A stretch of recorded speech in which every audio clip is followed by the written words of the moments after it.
Famous story channel में आपका स्वागत है।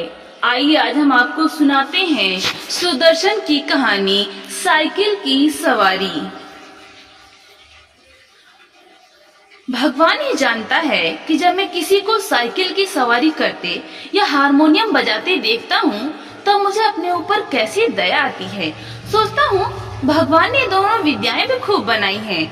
एक से समय बचता है, दूसरी से समय कटता है, मगर तमाशा देखे हमारे प्रारब्ध में कलयुग की दोनों विद्याएं नहीं लिखी गई। न साइकिल चला सकते हैं, न बाजाई बजा सकते हैं। पता नहीं कब से धारणा हमारे मन में बैठ गई है कि हम सब कुछ कर सकते हैं, मगर ये दोनों काम नहीं कर सकते हैं। शायद 1932 की बात है कि बैठे बैठे ख्याल आया कि चलो साइकिल चलाना सीख लें, और इसकी शुरुआत यूं हुई कि हमारे लड़के ने छुपते छुपाते ये विद्या सीख ली और हमारे सामने से सवार होकर निकलने लगा। अब आपसे क्या कहें कि लज्जा और घृणा के कैसे कैसे ख्याल हमारे मन में उठे। सोचा क्या हम ही जमाने भर के फिसड्डे रह गए हैं। सारी दुनिया चलाती है, जरा जरा से लड़के चलाते हैं, मूर्ख और गंवार चलाते हैं। हम तो परमात्मा की कृपा से फिर भी पढ़े लिखे हैं, क्या हम नहीं चला सकेंगे? आखिर इसमें मुश्किल क्या है? कूद कर चढ़ गए और ताबड़तोड़ पांव मारने लगे, और जब देखा कि कोई राह में खड़ा है तब टन टन करके घंटी बजा दी। ना हटा तो क्रोधपूर्ण आंखों से उसकी तरफ देखते हुए निकल गए। बस यही तो सारा गुण है इस लोहे की सवारी का। कुछ ही दिनों में सीख लेंगे। बस महाराज, हमने निश्चय कर लिया कि चाहे जो हो जाए परवाह नहीं। दूसरे दिन हमने अपने फटे पुराने कपड़े तलाश किए और उन्हें ले जाकर श्रीमती जी के सामने पटक दिया कि इनकी जरा मरम्मत तो कर दो। श्रीमती जी ने हमारी तरफ अचरज भरी दृष्टि से देखा और कहा, इन कपड़ों में अब जान ही कहाँ है कि मरम्मत करूं। इन्हें तो फेंक दिया था, आप कहाँ से उठा लाए? वहीं जाकर डालाइए। हमने मुस्कुराकर श्रीमती जी की तरफ देखा और कहा, तुम हर समय बहस न किया करो। आखिर मैंने ढूंढ ढांड कर लाया हूँ तो ऐसे तो नहीं उठाया लाया। कृपा करके इनकी मरम्मत कर डालो। मगर श्रीमती जी बोली, पहले बताओ इनका क्या बनेगा? हम चाहते थे कि घर में किसी को कानो कान खबर न हो और हम साइकिल सवार बन जाएं, और इसके बाद जब इसके पंडित हो जाएं तब एक दिन जहांगीर के मकबरे को जाने का निश्चय करें। घर वाले को तांगे में बिठा दें और कहें, तुम चलो, हम दूसरे तांगे में आते हैं। जब वे चले जाएं तब साइकिल पर सवार होकर उनको रास्ते में मिले।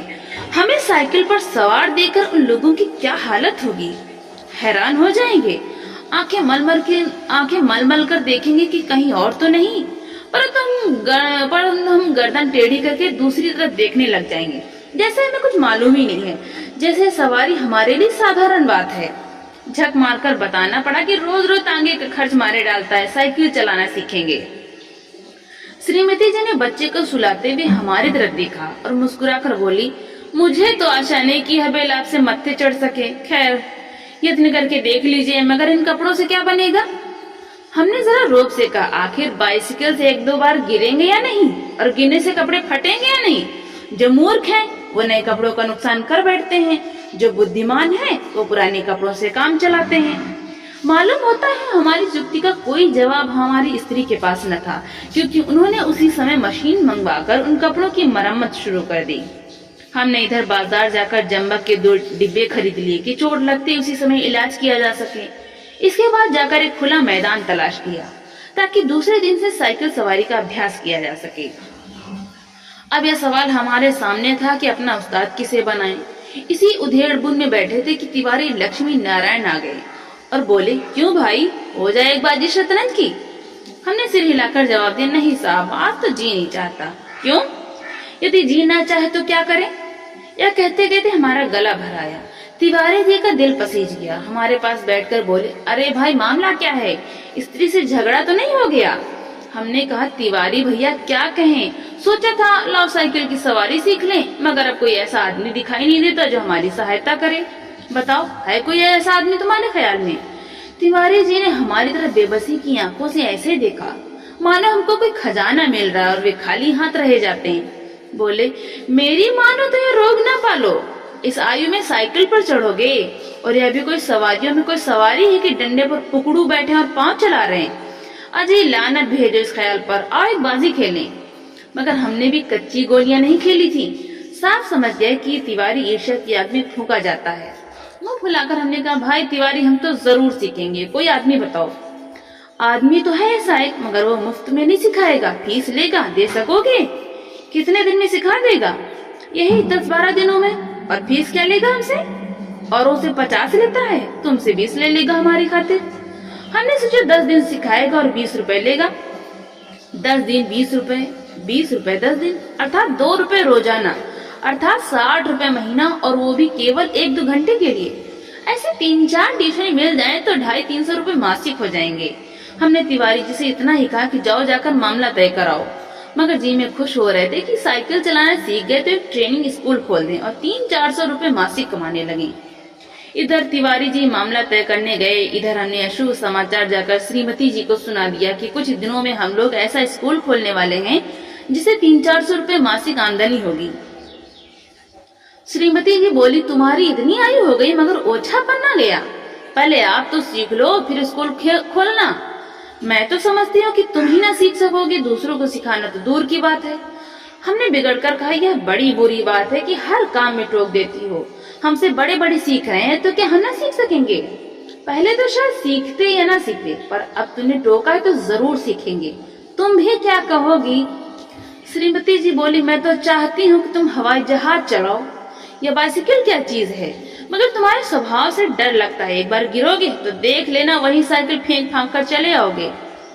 इतने में तिवारी जी ने बाहर से आवाज दी। हमने बाहर जाकर देखा तो उस्ताद साहब खड़े थे। हमने शरीफ विद्यार्थियों के समान श्रद्धा से हाथ जोड़कर प्रणाम किया और चुपचाप खड़े हो गए। तिवारी जी बोले, यह तो 20 पर मान ही नहीं रहे थे, बड़ी मुश्किल से मनाया है, पेशगी लेंगे कहते हैं, पीछे कोई नहीं देता। अरे भाई हम देंगे, दुनिया लाख बुरी है मगर फिर भी भले आदमियों से खाली नहीं है, ये बस चलाना सिखा दे, फिर देखें हम इनके क्या क्या सेवा करते हैं। मगर उस्ताद साहब नहीं माने, बोले फीस पहले लेंगे और यदि आपने नहीं सिखाए तो फीस लौटा देंगे, और यदि नहीं लौटाए तो। इस पर तिवारी जी ने कहा, अरे साहब क्या है, तिवारी मर गया है, शहर में रहना हराम कर दूं, बाजार में निकलना बंद कर दूं, फीस लेकर भाग जाना कोई हंसी खेल है? जब हमें विश्वास हो गया कि इसमें कोई धोखा नहीं है, तब हमने फीस के रुपए लाकर उस्ताद को भेंट कर दिए और कहा, उस्ताद कल सवेरे ही आ जाना, हम तैयार रहेंगे। इस काम के लिए कपड़े भी बनवा लिए हैं, अगर गिर पड़े तो चोट पर लगाने के लिए जंबक भी खरीद लिया, और हाँ, हमारे पड़ोस में जो मिस्त्री रहता है उसे साइकिल भी मांग ली है। आप सवेरे ही चले आए तो हरि नाम लेकर शुरू कर दें। तिवारी जी और उस्ताद जी ने हमें हर तरह से तसल्ली दी और चले गए। इतने में हमें याद आया कि एक बात कहना भूल गए। नंगे पांव भागे और उन्हें बाजार में जाकर पकड़ा। वे हैरान थे। हमने हांफते हांफते कहा, उस्ताद हम शहर के पास नहीं सीखेंगे, लॉरेंस बाग में जो मैदान है वहाँ सीखेंगे। वहाँ एक तो भूमि नरम है, चोट कम लगती है, दूसरे वहाँ कोई देखता नहीं है। अब रात को आराम की नींद कहाँ, बार बार चौंकते थे और देखते थे कहीं सूरज तो नहीं निकल आया। सोते थे तो साइकिल के सपने आते थे। एक बार देखा कि हम साइकिल से गिरकर जख्मी हो गए हैं। साइकिल आपसे आप हवा में चल रही है और लोग हमारी तरफ आंखें फाड़ फाड़ के देख रहे थे। अब आंखें खुली तो दिन निकल आया था। जल्दी से जाकर वो पुराने कपड़े पहन लिए, जंबा का डिब्बा साथ में ले लिया और नौकर को भेजकर मिस्त्री से साइकिल मंगवा ली। इसी समय उस्ताद साहब भी आ गए और हम भगवान का नाम लेकर लॉरेंस बाग की ओर चले। लेकिन अभी घर से ही निकले थे कि एक बिल्ली रास्ता काट गई और लड़के ने छींक दिया। क्या कहें कि हमें कितना क्रोध आया उस नामराद बिल्ली पर और शैतान लड़के पर, मगर क्या करते, दांत पीस कर रह गए। एक बार फिर भगवान का पावन नाम लिया और आगे बढ़े, पर बाजार में पहुंचकर देखते हैं कि हर आदमी हमारी तरफ देख रहा है, हंस रहा है। अब हम हैरान थे कि बात क्या है। सहसा हमने देखा कि हमने जल्दी और घबराहट में पाजामा और अचकन दोनों उल्टे पहन लिया और लोग इसी पर हंस रहे हैं। सर मुड़ाते ही ओले पड़े।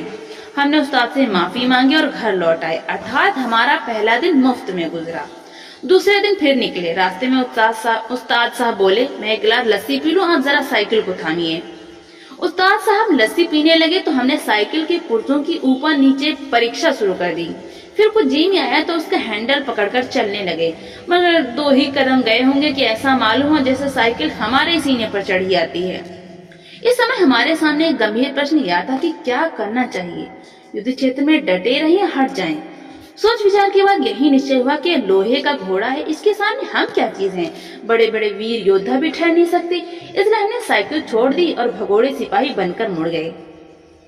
पर दूसरे क्षण साइकिल पूरे जोर से हमारे पांव पर गिर गई और हमारे राम दुहाई बाजार के एक सिरे से दूसरे सिरे तक गूंजने लगी।